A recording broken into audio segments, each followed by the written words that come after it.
Len, you had quite a few really important tips that came up during our interview for what people can do to get their voices heard and to build this community momentum behind your efforts.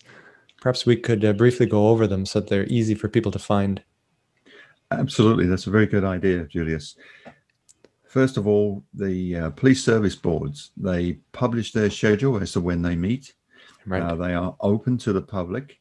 So you can, even though it's held virtually right now, you can send in a request to make a presentation, make a deputation, to ask questions, to challenge either the board itself or the chief. Where do you find responses to be? Sorry, yeah. Where do you find the police service board? Like, how do you even access that as a member of the public? Like, it's never been on my radar before. Okay, through all the police services have a website, and there'll be a link from there to the police service board, and the police service board themselves have that facility where you can send them a message and ask to attend their meetings and so on. And as I say, right now they're held virtually, which is okay. So you basically Googled, City of Ottawa Police Service Board. Yes. Okay. And you'll find it through the police service website as well. Gotcha. There'll be a link to it. Yeah. So other than questioning the police service board, a very, very good way to get the message across is through letter writing. Right. Through writing to your city councillor, to the mayor, to your MPP, and to your MP. All three levels. All levels of government, in order to they can see how their constituents feel about what's being done to them. Right. And email is a good idea, but it's only one click away from being disposed of. Right. Whereas letters are a visual representation. I can just see a big pile of letters on the MPP's desk or the Prime Minister's desk, have to be dealt with. That's one of their joys, is going through the mail. They may have people that help them with that, but if it's the same consistent message and concern, then they'll start to think about, I wonder what my constituents will do when it comes to time of the next election. That's about as far ahead as they can look. Yeah. A lot of the folks that I've talked to that have been writing letters are saying they don't ever get an answer. And so they're feeling discouraged and thinking there's no point to doing that. Right, again, and ask for an answer. So just keep pounding away. Absolutely. So it's more about building up the pile on the desk and not so much worrying about whether they reply. That's right. That's right. And of course, with that letter writing, you can write to the chief of police as well. Right. Write to the president of the police association and say, why aren't you supporting your officers? Why aren't you out there looking after them? Isn't that what you're getting paid to do, to support your officers, and you're not doing it? Look what's happening to them. And hold their feet to the fire as well. With your experience on that, would you be able to formulate a standardized letter that folks could send to their police departments? Yes, and that's one of the things that we will be doing particularly with the website. We will have form letters there that the people can just put in their names and addresses and send off. I think that's a good idea. Much the same as we're seeing with other organizations doing that. We recognize that. Also on the website will be a petition. Oh, excellent. And we'll ask for the support of people to sign that petition. So it'll be for both the public and for police officers? Or yes. Yes. Oh, excellent. Yes, it will be for anybody and everybody to sign. Again, just because you're a police officer, you're still entitled to an opinion. You're still entitled to express your opinion. Yeah. Charter guarantees that. Yeah. So therefore, yes, we want everybody to sign it. Yeah. And just follow what we're doing with Police on Guard. Follow where we're going, what things are happening. We have what we call our Question Tuesday, where anybody can, this is on our Facebook page right now, but it will be on the website.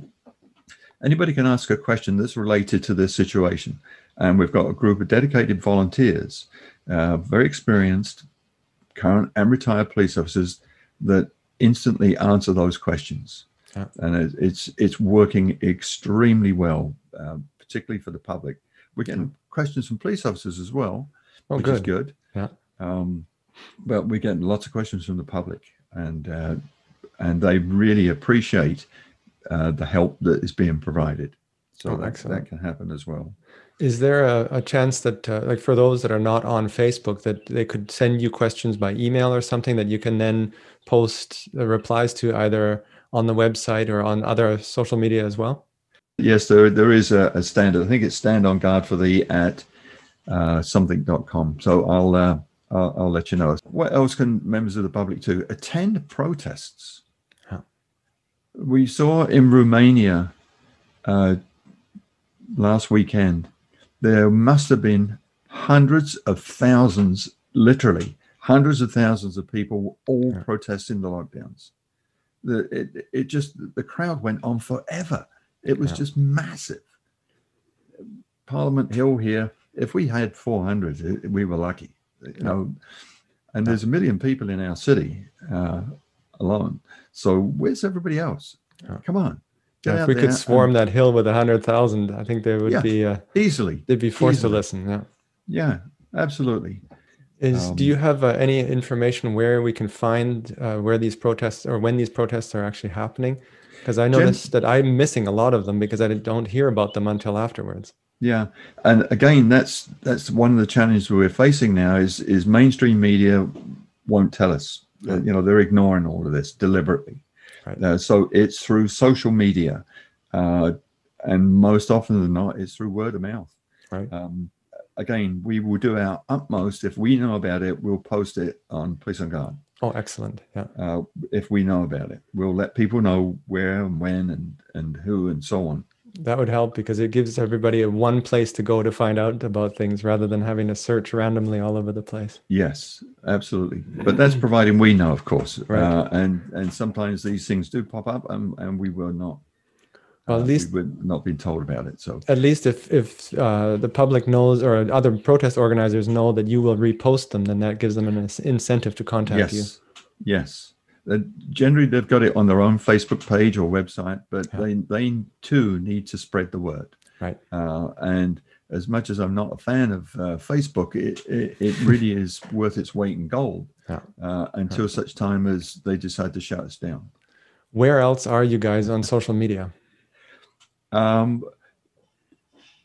Twitter, Telegram, and I can't remember. There's another one. Oh, Instagram? Instagram. Yeah. Oh, not Telegram, Instagram. Yeah. Okay. But the big one, of course, is going to be getting the website up and running, and that's going to happen very, very soon. Yeah.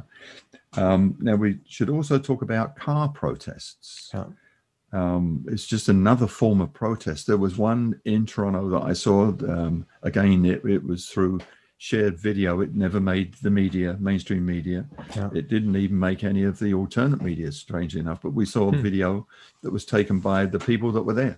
And this was just a group of people that decided, hey, we're going to drive up Yonge Street. Yeah. We're going to stop at Dundas Square. We're going to honk our horns. And we're going to say how annoyed we are with everything that's happening. It certainly makes it easy for the police, doesn't it? Because there's no social distancing issues when everybody's trapped inside a car. No. Yeah. No, absolutely not. Absolutely not. It's sort of a similar idea to the Essential Exercise March, which essentially neutralizes all of these health measures. Very much so. Very much so. It's brilliant. Absolutely brilliant. And of course, when members of the public are dealing with police officers, be polite, remain calm, because if there's no escalation on your part, hopefully there'll be no escalation on their part either. Right. That's all part of our training. It's all part of our standard way of operating, of doing business. We're one level below the level of the person that we're dealing with. So if they're calm, quiet, compliant, polite, then the officers should be as well. Right. Because everybody's got video camera nowadays. We can all see what's going on. We can all see who the antagonist was. Right. And what was being said and how things were being answered. Question the officer. Why are you asking me this? What authority do you have to do this? But again, politely, quietly. And this will disarm even the most overzealous officers. Are generally quite disarming for them. Yeah. Get the message out there. Talk to your friends. Talk to your neighbors. Talk to your family members. Ask them what they think. You know, are you happy with these measures? Do you think the government is doing the right thing? Do you believe the government? Have you looked elsewhere? Have you done your own research? Do you care? And that's that complacency setting in again, and we've got to break that. We've got to break that complacency. We've got to ask people what they think and why they think it. Yeah, I keep thinking about how people are turning to social media as a way of standing up about to things and getting their voices out. But I think it's actually an illusion. It's a trap, because social media works if the other side talks back, then you have a conversation. Yeah. But if you go out there and complain, it's good to be able to organize, whether it's where's the next protest, but to actually engage with the people that are holding us hostage here, you have to get out there and actually win hearts and minds with people, go protest, get yourself actually boots on the ground, letters in the mailboxes. Yes. That's the only way to actually engage with them. Whereas on social media, it's like screaming at your television. Even if we're all doing it all at the same time, it doesn't really change anything. It doesn't do much. Yeah. No, you're right. It's that face-to-face interaction that's absolutely needed. Yeah. And you're right. The chances of us holding anything of a conversation with our Prime Minister is zero. Yeah. He doesn't want to listen. He won't listen. So therefore, when is he going to have to listen? At the next polls. That's right. And what we must do is constantly remind people what has been done to us. Yeah. Constantly remind people that it should never, ever have happened. Yeah. And at the next election, we've got to let these people know they were wrong. Yeah. They were wrong to do this. Don't care whatever else they've done. This is our most unimaginable breach of our civil rights. It's against human rights. Well, I really appreciate that Police on Guard is kind of becoming a focal point where people can inform themselves and come up with ideas and coordinate their efforts. It's fantastic. Yeah, they're very brave, these frontline officers that are doing this, but they're determined. Yeah. They're absolutely rock solid determined. Nothing is going to sway them. Yeah, I think they're really taking a huge risk by putting themselves on the line like this. I mean, oh yeah, it's big. Yeah. Good. Thank you, Len. I really appreciate it. Thank you, Julius. Appreciate it too.